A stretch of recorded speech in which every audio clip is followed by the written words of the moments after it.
Asante Mheshimiwa Mwenyekiti. Mheshimiwa Mwenyekiti, mabadiliko ya TEHAMA yametumika kama fursa ya kujenga mifumo yetu wenyewe ya kukusanya mapato na kudhibiti matumizi.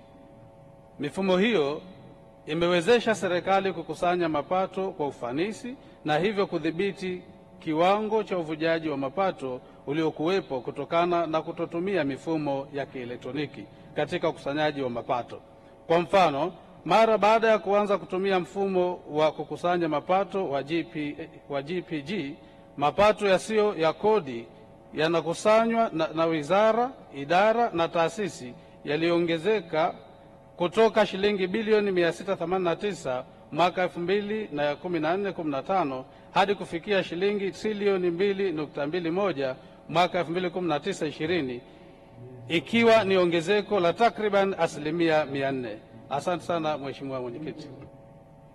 Mheshimiwa Mwenyekiti, niwapongeze serikali, wamesema wamekusanya bilioni 689 tangu mwaka 2014-15 mpaka 2019-20, kutoka bilioni 689 mpaka trilioni 2.21.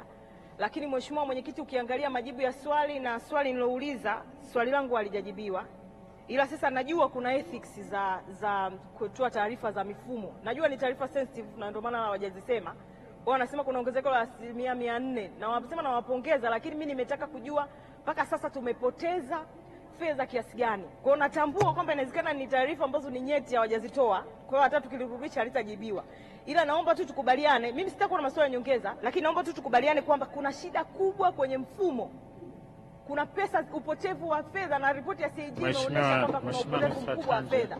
Kwa hiyo mimi niombe tu commitment ya serikali kwenye hili ya dhati kabisa, hakikishe wanatumia teknolojia zote zilizopo duniani na mapinduzi makubwa ya teknolojia duniani kudhibiti mfumo wa upotevu wa fedha, kwa sababu zinapotea.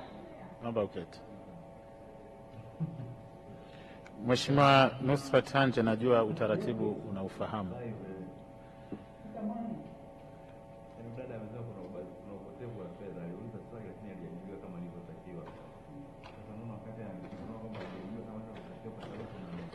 Waheshimiwa wabunge, nadhani swali liko wazi.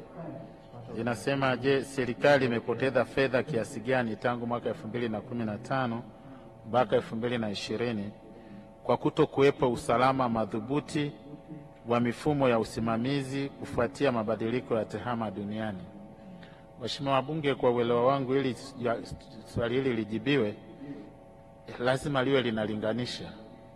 Sasa majibu ya serikali hapa yalipo, kwa namna swali lilivyoulizwa, yanajitosheleza, kwa sababu swali lipo na majibu yapo hapa kwa maandishi.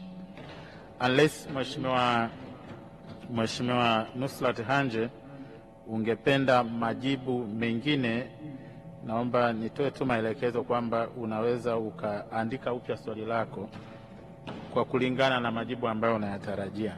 Mheshimiwa Waziri, na kuruhusu uendelee, urejee, au kama kuna swali la nyongeza. Nadhani hakuna kwenye eneo hili.